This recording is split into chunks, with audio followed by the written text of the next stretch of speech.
Xeyir söz, xeyir fikir, xeyir əməl, doğru söz, doğru fikir, doğru əməllə ürəyinizdə ata günəşi olsun əziz dostlar. Mən sosial şəbəkələrdə görürəm ki, bu çox mənasız və şit düşük bir çevrə var. Artıq mövzu tükənəndə, intellektual səviyyə aşağı inəndə başlayırlar məişət səviyyəsində bir düşük mövzuları müzakirə eləməyə. Vallahi mən bu mövzulardan artıq reaksiya vermək, belə deyək, verməkdən yorulmuşam. Amma təbii ki, mən bu uşaq pulu məsələsi ilə bağlı ümumiyyətlə konstitusiyamızda və ümumiyyətlə bu mövzuda çox dərindən bir araşdırma aparmaq lazımdır ki, bu nə məsələdir, niyə bu məsələni çox geniş danışılır, geniş müzakirə edilir. Və bu mövzuda bir çox suallar yaranır. Bu uşaq pulu nə deməkdir? Mən bu uşaq pulu haqqında sizə geniş məlumat verim. Nədir uşaq pulu?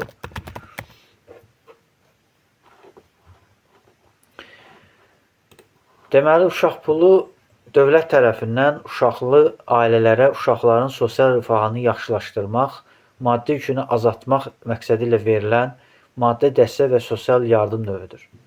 Beynəlxalq təcrübədə bu adətən hər uşaq üçün ailələrə aylıq ödənilən vəsait olsa da, Azərbaycanda hər uşağa aylıq təyinat yoxdur və uşaq pulu anlayışı əsasən iki mexanizmlə ifadə olunur. Uşaq anadan olmasına görə birdəfəlik müavinət, yəni süd pulu, uşaq dünyaya gəldikdə dövlət tərəfindən ailəyə birdəfəlik pul vəsaiti ödənilir və məbləğ 600 manatdır. Əksər hallarda şəxsi müraciəti olmadan avtomatlaşdırılmış qaydada təyin olunur və SMS vasitəsilə məlumat verilir. Az təminatlı ailələr üçün sosial müavinətlər valideynlərin gəliri aşağı olduqda və sosial təminat meyarlarına uyğun gəldikdə ailələrə müəyyən növ sosial yardımlar və yaxud ünvanlı dövlət sosial yardımı təyin oluna bilər. Əgər bu vəsaitlərin təyin olunma qaydası və müraciət üsulları və ya sizin şəxsi vəziyyətinizə uyğun hansı sosial ödənişləri ala biləcəyiniz barədə ətraflı məlumat almaq istəyirsinizsə, aşağıdakı məlumatları qeyd edə bilərsiniz.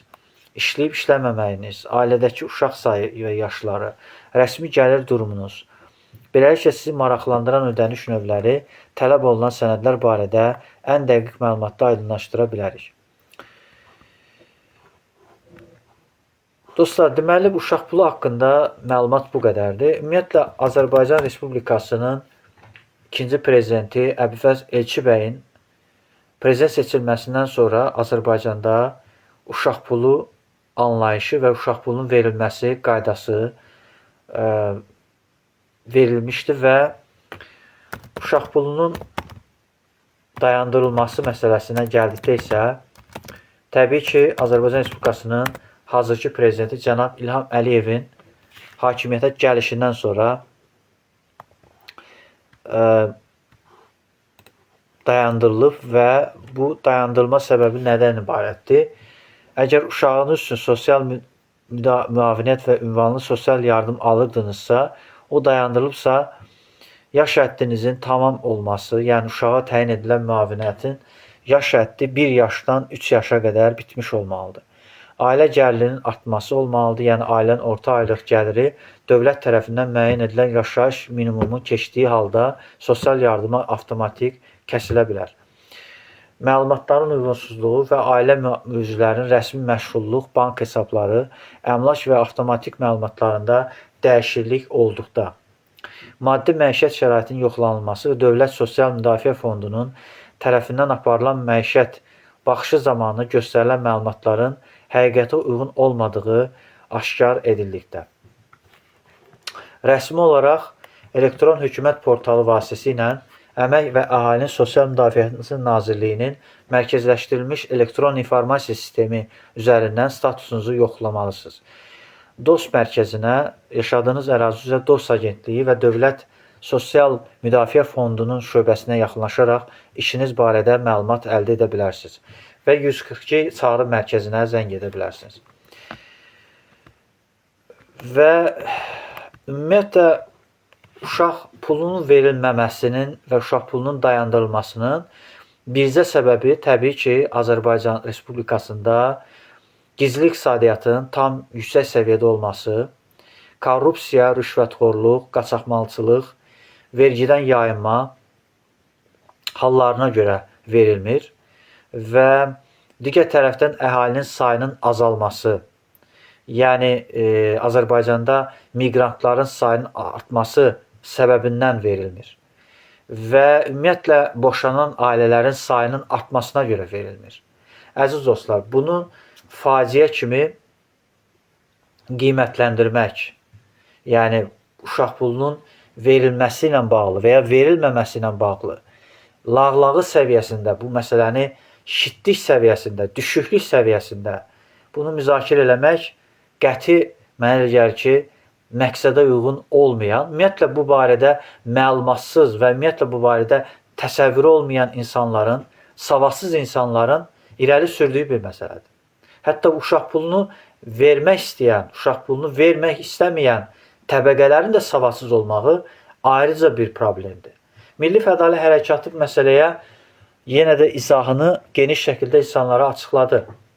Yəni görəsən bizim bu canlı yayımımızdan sonra uşaq pulunun verilib-verilməməsi barəsində hansı səviyyədə bir müzakirə ola bilər?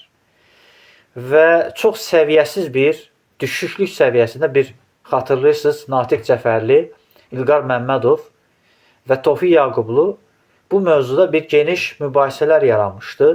Hətta uşaq pulunun verilməsi ilə bağlı müəyyən qiymətlər də və müəyyən hətta Əli Kərimli də bu məsələdə münasibət bildirmişdi.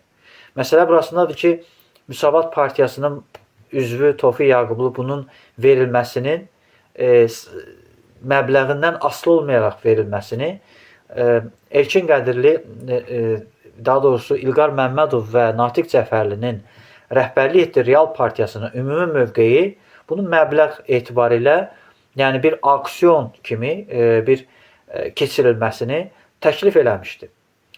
Lakin Əli Kərimli isə bunun verilməsinin çox vacib olduğunu və aktual olduğunu qeyd edərək Avropa ölkələrində, demokratik ölkələrdə uşaq pulunun verilməsi prosesi var. Bilirsiniz dostlar, uşaq pulunun verilməsi üçün Azərbaycanda əhalinin sayının ən azı inkişaf etmiş ölkələr səviyyəsində olmalıdır. Yəni nəzərə alsaq ki, Azərbaycanın əhalisi Rusiya Federasiyasından və ya Amerika Birləşmiş Ştatlarından və yaxud da Böyük Britaniya Krallığından və Ermənistan Respublikasından qat-qat azdır. Çünki uşaqların ölümləri, uşaq abortları kütləvi xarakter alır və ona görə də uşaq pulunun verilməsi prosesi dayandırılmaq məcburiyyətində qalır. Yəni bunun elmi cavabı, bunun intellektual səviyyədə məsələyə yanaşımı budur. Dostlar, bunun ciddiyə almaq və bunu ciddi şəkildə uşaq pulu verilməməlidir və yaxud uşaq pulu verilməlidir kimi bir meyar qoyulmalı deyil. İnsanlar bu məsələnin diaqnozunu düzgün qoymalıdır. Niyə dayandırılıb və niyə dayandırılmaq zərurəti yaranıb? Məsələn, millət vəkili Siyavuş Novruzovun uşaq pulu haqqında çox maraqlı bir fikri olub. Gəlin hər birini biz yenidən dinləyək, görək onlar necə düşünürlər.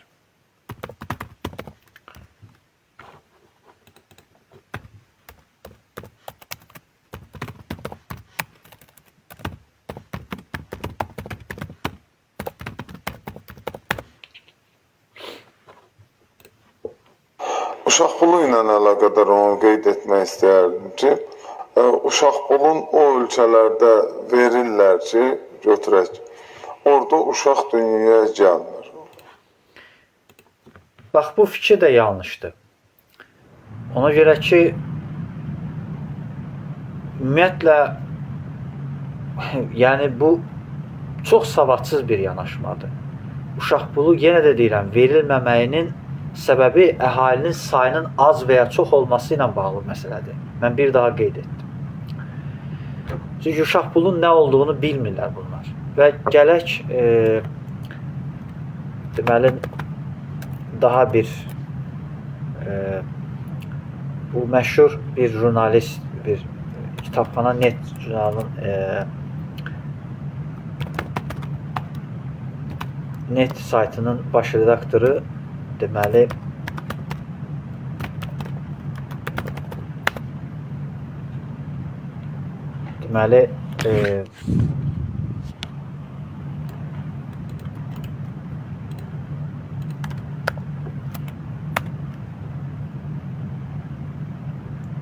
Aydınxan Əbilov.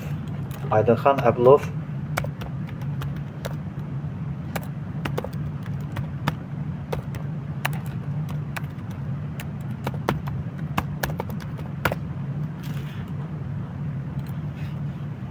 Herkese salam, kanalıma hoş gelmişsiniz. Direkt bu Təsəvvür edin ki, 20-ci əsrin birinci 10 ilində yenə sağ olsun Hitler. Bax, indi mən artıq Hitleri məcburən dəstəliyim. Yenə sağ olsun Birinci Dünya Müharibəsini törədəndə. Yenə də sağ olsun Afrikadakı və Əfqanistanda baş verən hadisələr, Şərqdə baş verən Avropada yanğınlar. Bunlar da olmazsa planet yüklənəcək. Planeti xilas etmək üçün bir neçə yol var. Biz intellektuallar oturub fikirləşmişik və bu yolları mühəndislik hesablamaq istəyirəm. Nə qədər çətin olsa da, nə qədər ağır olsa da bunu qəbul edə bilərsiniz və etməyə bilərsiniz. Birinci yol, sözsüz ki, əhalinin sürətli azaldılması. Sürətlə. Və mən boynuma alım ki, əgər lazım olsa, mən özüm də intihara gedirəm və ölərəm ki, planet xilas olsun. İkinci yol, yenə də əhalinin və digər canlıların, burada yalnız əhali getmir, burada fabrik kisarından tutmuş, inəklərindən tutmuş, fermə qoyunlarına qədər sayının azaldılması, yəni həlləşdirilmiş heyvanların sayının azaldılması. Növbəti bir şey, nə qədər ağır və çox absurddur səslənsə, cinsəl istəklərin azaldılması ilə bağlı dünyada dəbdə olan bir çox tendensiyaları gücləndirmək və Azərbaycanda da bunu dəstəkləmək. Yəni bilirsiniz ki, rəngli sevgilər var, cinsli münasibətdə əlaqələr var və dövlət şahpulu istəyən eşkəkləri başa salıram, dövlət şahpulu verməməlidir. Şahpulunu kim tələb edir? Heç bir iş görməyən, tənbəl, bütün günü yatan, beyni işləməyən insanlar. Onlar yataqdan çıxmırlar, 5 dənə, 6 dənə uşaq doğurlar, yüklüyürlər insanların, yəni bizlə sizin işləyən insanların... Bu çox tərbiyəsiz bir yanaşmadır. Bilirsiniz, uşağın kimlərsə doğub-doğmamağı, yenə deyirəm, bu şəxsi həyatın toxunulmazlığıdır. Və ümumiyyətlə bu intim məsələsinə, intim həyatına müdaxilədir. Və bu cür heyvani təfəkkürlə məsələlərə yanaşmaq doğru deyil. Və uşaq pulu tələb edənlər ən azından mənə gəlir ki, statistik olaraq əhalinin sayının artmasından ona görə maraqlıdırlar ki, həm əhali yeni iş yerlərinin açılmasına, çünki yeni iş yerləri açılanında yerli kadrların və yerli, belə deyək, və xüsusilə orta təhsil müəssisələrinə və ya məktəbə qədər təhsilə yönəldəcək kadrların yetişməsinə yetişəcək və onların artıq, belə deyək də, əhalinin dünyanın ən inkişaf etmiş, ərazicə genişlənmiş bir ərazidə əhalinin artmasından gözəl bir şey ola bilməz. Çünki Hindistan kimi ölkə, Çin kimi ölkə, Hindistan bilirsiniz ki, dünyanın ən inkişaf etmiş, deməli, kinematografiya sahəsində ən inkişaf etmiş ölkələrdən biridir. Hindistan həm də nüvə sənayesində və o cümlədən kosmos sahəsində artıq irəliyə getmiş ölkədir. Hindistan həm də onun qədim çay sahəsində, yəni çayçılıq sahəsində ən irəlidə gedən, məsələn, Ceylon çayları var. Dünyada ən çox içilən çaylardan biridir. Böyük Britaniyanın əsarətindən çıxmış, inkişaf etmiş ölkələrdən biridir və iqtisadi cəhətdən inkişaf etmiş ölkələr səviyyəsindədir. Çin Xalq Respublikası da texnologiya sahəsində, xüsusilə istehsal elədiyi kompüter və digər texnologiyaların xam malını xam mal rolunda çıxış edir və düyüçülük sahəsində də ən irəli getmiş bir qida sənayesində, aqrar sahədə irəli getmiş ölkədir və səhiyyədə və tibb sahəsində ən irəli getmiş ölkədir. Ona görə də orada uşaq pulunun verilməsi zərurətdir və zərurətdir və ehtiyacdır. Ümumiyyətlə, uşaq pulun verilmə tələbi ehtiyacdır, tələbat deyil. Və bu mövzu ilə bağlı gündəmə millət vəkili Günay Ağamalı da çox maraqlı bir fikir səsləndirdi. Həmin fikri gəlin səsləndirək, görək nə deyirdi. Uşaq pulu bugün sosial müavinət bilirsiniz ki, ailələrə verilir. Bəli.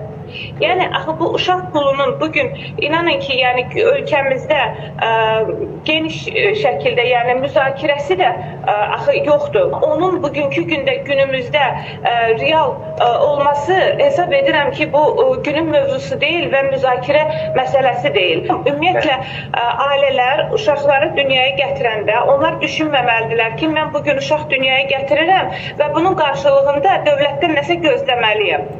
Bax, bu fikir də biraz ziddiyyətlidir.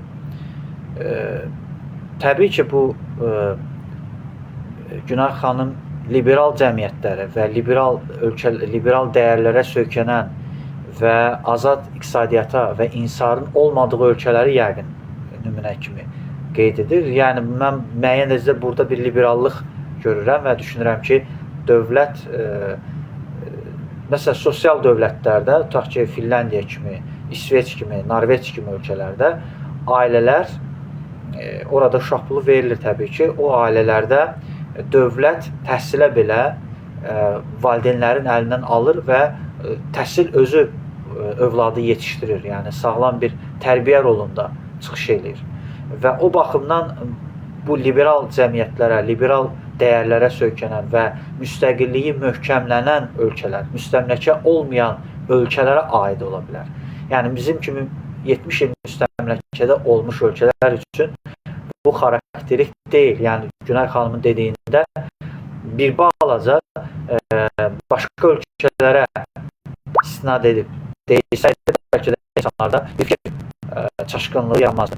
Məsələ də burasındadır ki, uşaq pulu məsələsi bugün gündəliyə gələrsə və tətbiq olunarsa, bəs düşünmürsünüzmü ki, valideynlərdə bu şəkildə bir asılılıq mı və yaxud da ki, həm də bir tənbəllik mi yarada bilər?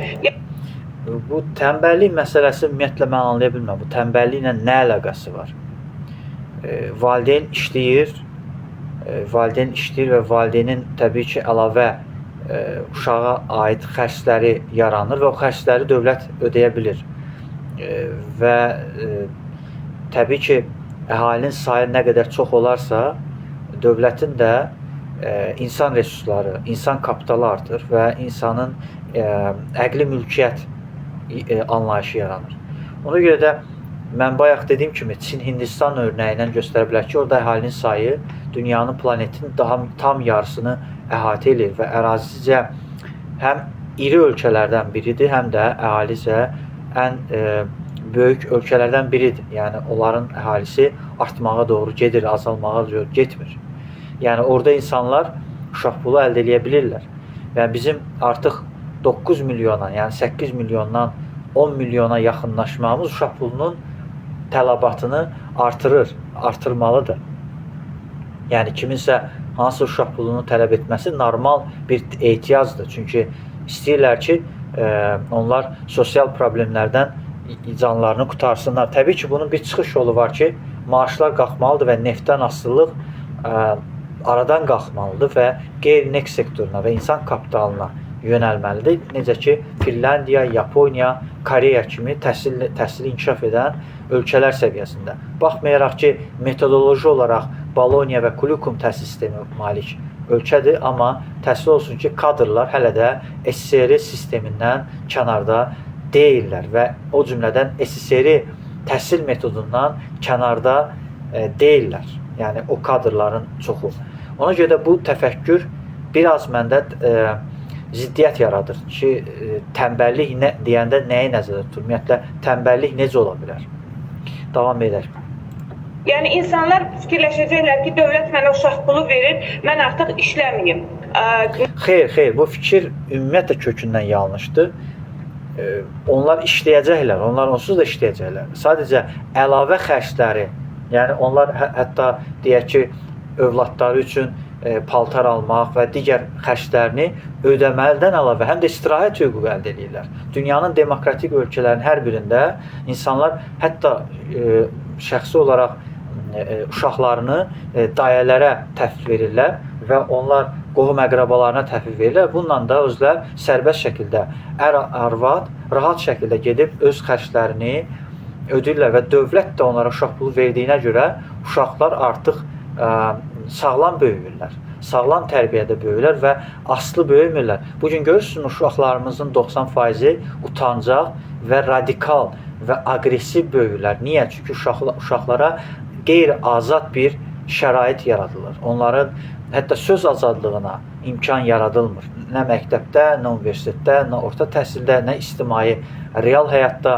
Ona görə onlar qorxu içində, xof içində və qorxu içində boğulan o azadlığı aqressiv şəkildə ifadə etməyə məcbur olurlar. Və ona görə də uşaq pulun verilməsini tənbəlliklə əlaqələndirmək və yaxud da onların işləmə imkanlarından məhrum olmaq anlayışı tamamilə məntiqsizdir. Yəni günah yağmalı tamamilə məntiqsiz məsələlərə yanaşır. Gəlin davam edin fikirlərin.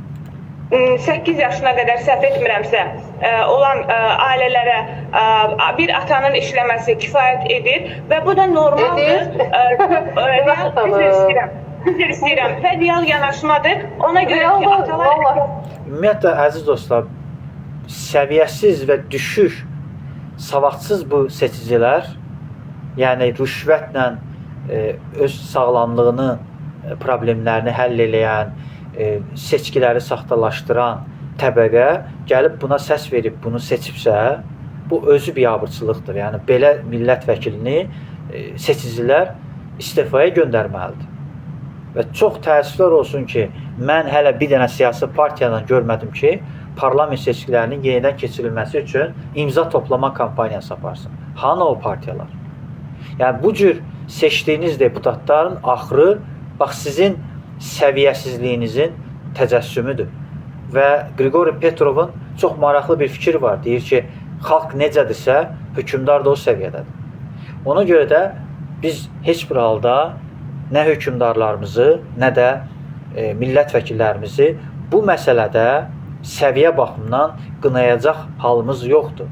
Çünki cəmiyyətin intellektual səviyyəsinə bu dərəcədə yanaşılırsa, bu da əslində mən düşünürəm ki, cəmiyyətin IQ səviyyəsinin nə dərəcədə aşağı olduğunu bir daha sübut edir. Gəlin o söhbəti təkrar davam edir.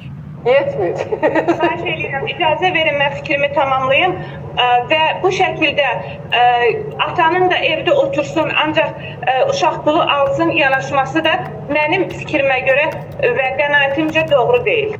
Uşaq pulu bugün sosial müavinət... Səidə Bəkir qızının uşaq pulu haqqında fikirləri maraqlıdır. Ona da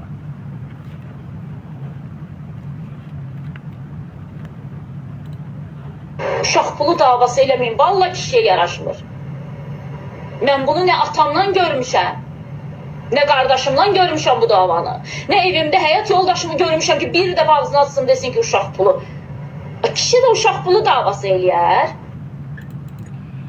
Bu çox səviyyəsiz və ümumiyyətlə bu adamın mən Ermənistan kökənli bir xislətli bir insanın deyə biləcəyi bir şeydir. Xatırlayırsınız, bu adam Qarabağ Azadlıq Təşkilatının rəhbərini Akif Nağını təhqir eləyən və ona çox böyük hörmətsizlik eləyən, o Qarabağda didərgin düşmüş, Qarabağda döyüşmüş insanları təhqir eləyən bu vətən xaini, xalq düşməni, az qala Rusiyaya xidmət edən, Rusiyanın xüsusi xidmət orqanlarını işləyən bu jurnalistin səviyyəsi budur.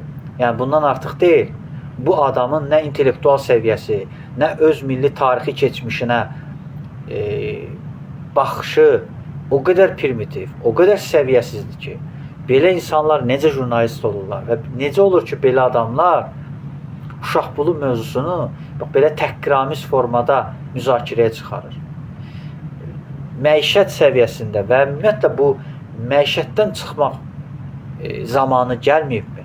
Nə qədər Mirzə Fətəli Axundovun, nə qədər Cəlil Məmmədquluzadənin, nə qədər Mirzə Ələkbər Sabiri, nə qədər Üzeyir Hacıbəyovun dediklərinə qulaq asmayacaqsınız. Nə qədər Nizami Gəncəviyə qulaq asmayacaqsınız.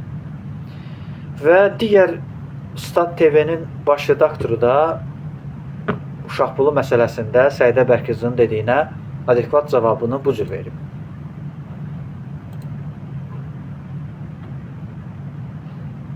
Arzusu, istəyi olmalıdır ki, həmin vətəndaş sağlam böyüsün, yaxşı şərtlərdə böyüsün. Yəni əlil olub büdcəyə yük olmaqdansa, xəstə olub yük olmaqdansa sağlam vətəndaş olsun, vergi ödəyicisi olsun, vətən üçün çalışsın, işləsin, savaşsın. Və bunun üçün də o minimal ehtiyaclar ki var, dünyada və ölkədə iqtisadi durumdan asılı olmayaraq ki, o uşağa qidadır, geyimdir, səhiyyə xərcləri də ödənilməlidir.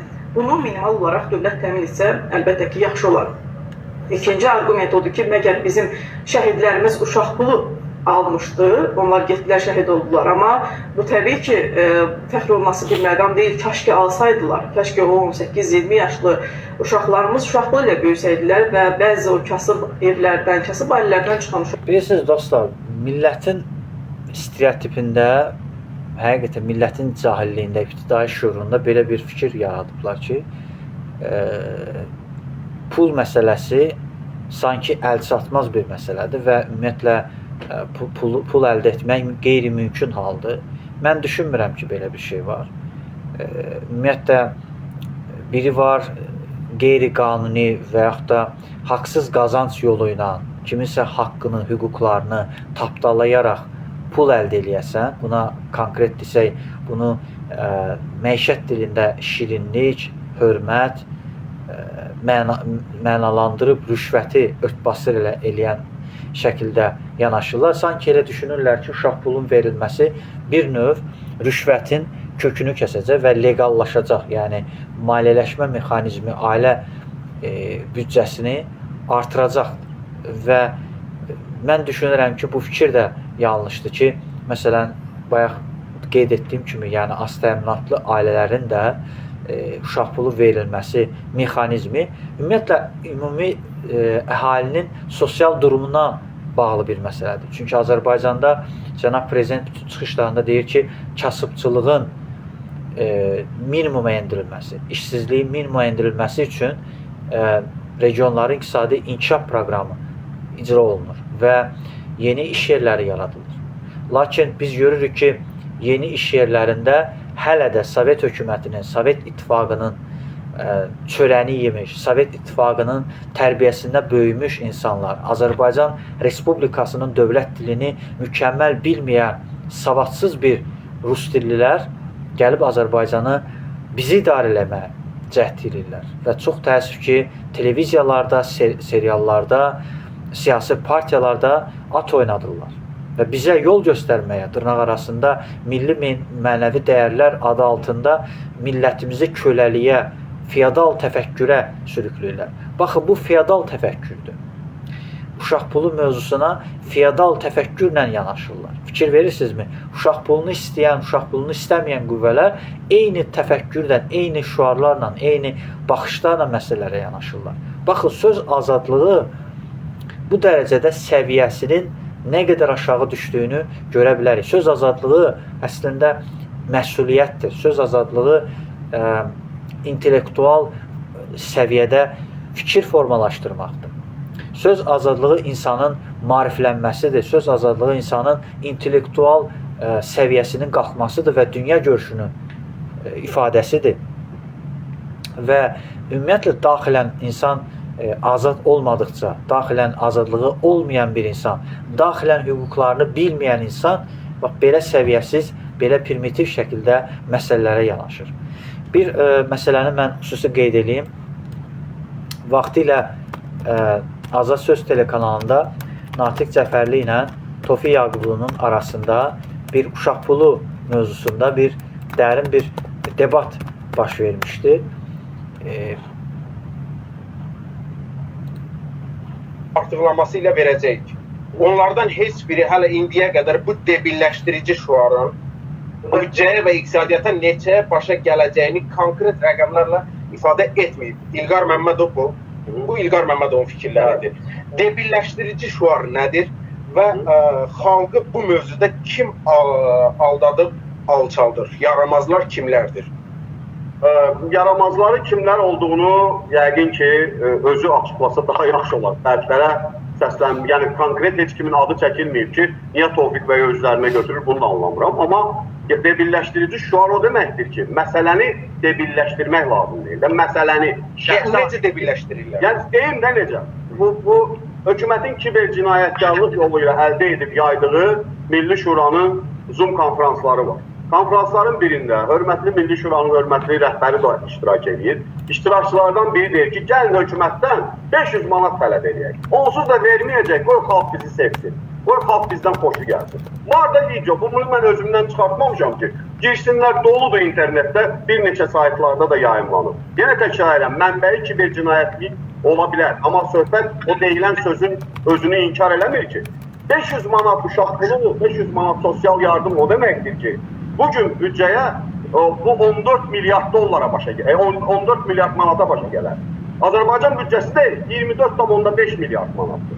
Yəni bu insanları debil yerinə qoymaq deyil, xalqı alçatmaq deyil, xalqı aşağılamaq deyil. Xalqı aşağılamaqdır da bu. İlham Əliyev hakimiyyəti xalqı azmı aşağılayır ki, özünə müxalif deyənlər də bir xalqı aşağılasın və xalqa... Ümumiyyətlə, bu cür səviyyəsiz və bu cür düşük bir keçmiş kommunist nomenklaturasından çıxmış insanların liberal görüşləri, liberal yanaşmaları demək olar ki,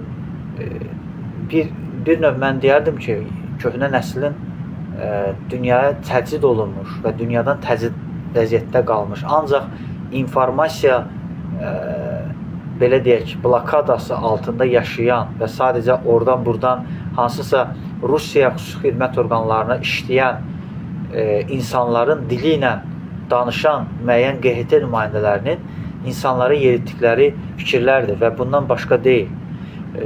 Mən çox təəssüflənirəm ki, bax, bu cür səviyyəsiz, düşük bir səviyyədə uşaq pulu məsələsini izah edildi.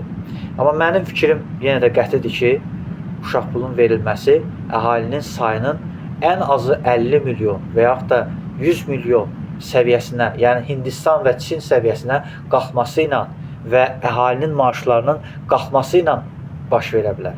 Yəni, ölkədə demokratik seçkilər yoxdursa, ölkədə insan haqları qorunmursa, ölkədə əgər işsizliyin sayı azalmırsa və ən əsası əhalinin sayı, yəni miqrantların sayı azalmırsa, uşaq pulun verilməsi qeyri-mümkündür.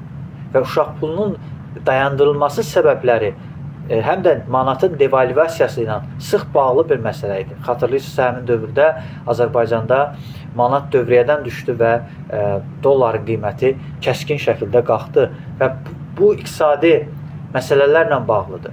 Çünki neftdən gələn gəlirlər qeyri-neft sektoruna və xüsusilə istehsal sahələrə yönəlir və insan kapitalına yönəlmir. Və insan kapitalına yönəlməsi üçün də istehsal sahələrində yerli peşəkar kadrların yetişməsi lazımdır. Və bu yetişməsi də çox təəssüf ki, qeyri-mümkündür. Çünki hələ də Azərbaycanda 5 milyon manqurt və 5 milyon antimilli ünsürlərin dövlətçiliyə qarşı çıxan, müstəqilliyimizi həzm etməyən, SSR tərəfdarı olan, SSR təsvibkeşliyini çəkən, Rus məktəbində oxuyan, beyni yuyulmuş, manqurtlaşmış və cəmiyyətə ziyan gətirən və psixoloji cəhətdən, psixoloji vəziyyəti anormal olan insanların gedib Rus məktəbində oxumasından anormal bir şey ola bilməz. Çünki öz vətənini, öz dövlətini, üçrəngli bayrağını dərk etməyən insanların səviyyəsidir. Görün, bu Natiq Cəfərli nələr deyir? Çox belə yalnız, pafosda, boğazdan yuxarı şüarlar səsləndirsin. Bugün partiya özünü keçmiş Milli Şura üzvü, indi artıq parlament üzvü olub. Yəni, Xalq Cəbhəsində olanda Milli Şuranın da üzvü idi. Çıxdı partiya sədrlərindən biri elan elədi ki, 1000 manatla 2000 manat arası olmalıdır. Adamın xəbəri yoxdur ki, 2000 manat olsa bu 40 milyard manat edir. Hardadır o 40 milyard manat? Bir tək uşaq pulunu Azərbaycanda. Hardadır da o pul? Söhbət ondan gedir ki, bax belə pafoslu, boğazdan... Dostlar, bu rəqəmin 1000 manat deyilməsi, yəni 40 milyard büdcə, çünki bilirsiniz ki, prezidentin ehtiyat fondu var və o cümlədən Heydər Əliyev fondu var.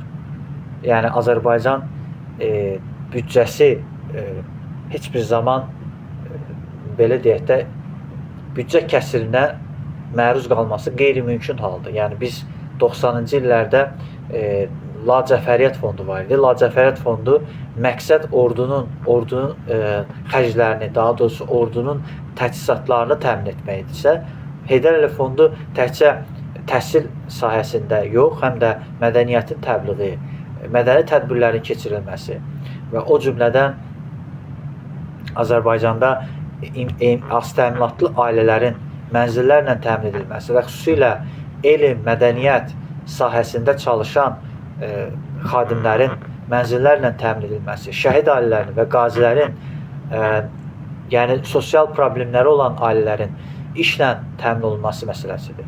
Yəni dövlətdən narazı olmayan, daha çox dövlətinə bağlı olan, dövlətinə sədaqətli olan insanların, təbii ki, əgər mən 100% əminliklə deyirəm ki, dövlətinə sədaqətli olan, dövlətdən narazı olmayan insanlar əgər sosial problemlərlə üz-üzədirsə, onlar mütləq mənada Heydər Əliyev fondunun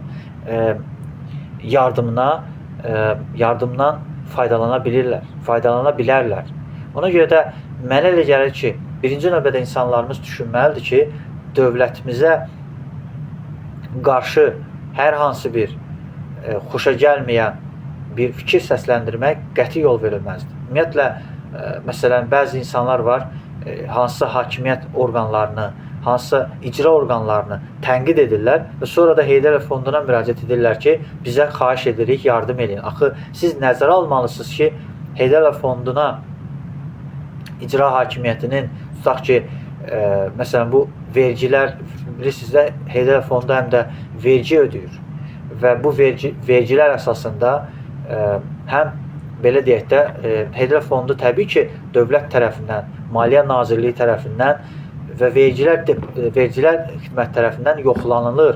Yəni, şəffaf bir fəaliyyət göstərir. Təbii ki, Heydər Əliyev fondunun maliyyə mənbələri təbii ki, prezidentin ehtiyat fondundan və yaxud da Maliyyə Nazirliyinin həyata keçirdiyi beynəlxalq layihələrdən, İqtisadiyyat Nazirliyinin həyata keçirdiyi beynəlxalq layihələrdən gələn gəlirlərlə, yəni turizmdən gələn gəlirlərlə bu işlər həyata keçirilir. Ona görə Heydər Əliyev fondu əlbəttə ki, mənfəət əldə etmək üçün Azərbaycanda Avropa oyunlarının keçirilməsi üçün tikinti layihələrinin, inşaat şirkətlərinə investisiya ayırır ki, o sahələr inkişaf eləsin. Ona görə də mən düşünürəm ki, çirkli pulların yuyulması məsələsi qətiyyətlə bu məsələ Heydər fonduna aidiyyəti yoxdur.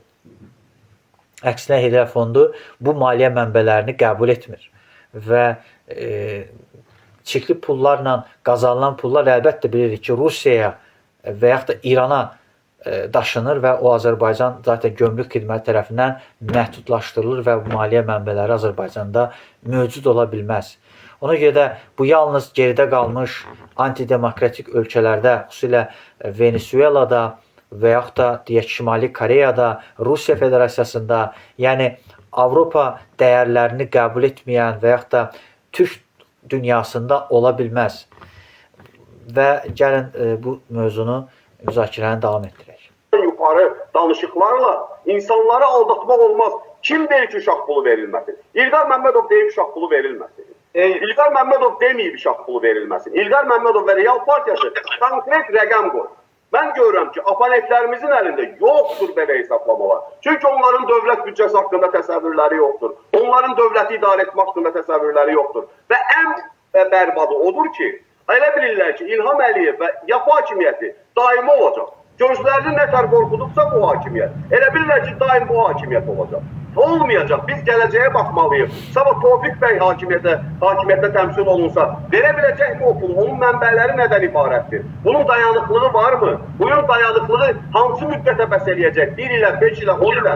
Yoxsa nə baş verəcək? Hardan alacaq o pulları? Elə o ümumi əzbərləşdirici sözlər var. Hökumət bu büdcəni oğurlayır. Bilirik ki, oğurlayır. Amma gəlin 2021-ci ilin büdcəsinə baxaq da 24,5 milyardın Əziz dostlar, bu uğurlamaq sözünü mən ümumiyyətlə qəbul etmirəm. Bu uğurlamaq cinayətkarların və yaxud da kriminal aləmdə yaşayan, deyək ki, narkotika ticarəti ilə məşğul olan, qeyri-legal şəkildə məşğul olan və yaxud da qaçaqmalçılıqla məşğul olan insanların edəcəyi bir anlayışdır və ümumiyyətlə bunlar hamısı dövlət tərəfindən, korrupsiyaya qarşı mübarizə idarəsi tərəfindən ciddi şəkildə mübarizə aparılır. Hətta Dövlət Təhlükəsizlik Xidməti də bu məsələlərdə icra hakimiyyətlərinə, Nazirlər Kabinetinin ayrı-ayrı strukturlarında vəzifəli şəxslərlə bağlı həyata keçirdiyi əməliyyatlarda da sübut olunub ki, bu qeyri-mümkün bir şeydir və buna dövlət heç bir halda izin vermir. Yəni, Natiq Cəfərlinin bu cəfəng fikirlərinə də məncə əhəmiyyət verməmək lazımdır. Təmir 5 milyardı təmir tikinti xərcləri üçün nəzərdə tutulub, onun da 2,2 milyardı Qarabağın bərpasına. Orada uğurlaya bilər də, məktəbə müəllimlərə maaş verilmirmi?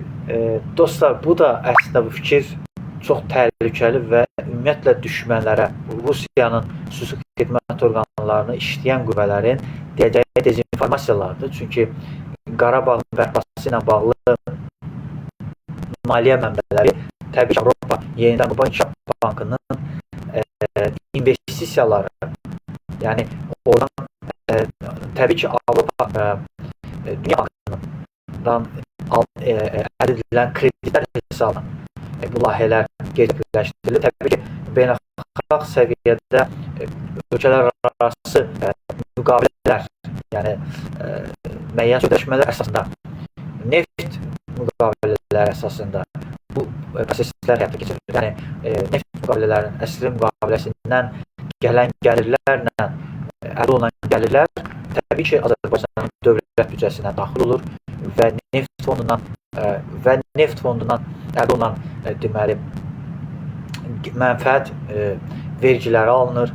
Yəni, iqtisadiyyatı bilməyən, ümumiyyətlə iqtisadi nəzəriyyəni bilməyən insanlar bu cür Natiq Cəfəri kimi dezinformasiyalar yaymaqla insanlarda dövlətçiliyə qarşı bir nifrət yaradılar. Bu, keçmiş postsovet məkanında yaşamış nəslin dünyaya baxdığı, ölkələrə baxdığı, müstəqil dövlətlərə baxdığı baxış bucağı. Ona görə bu baxış bucağı ilə Azərbaycan irəli gedə bilməz. Azərbaycanın təfəkküründə bu müasir liberal əlamətlər olmalıdır. Mən düşünürəm ki, Heydər fondundan başqa Azərbaycanda Rəsulzadə fondu yaradılmalıdır, Elçibəy fondu yaradılmalıdır, Şah İsmail Xəttayev fondu yaradılmalıdır.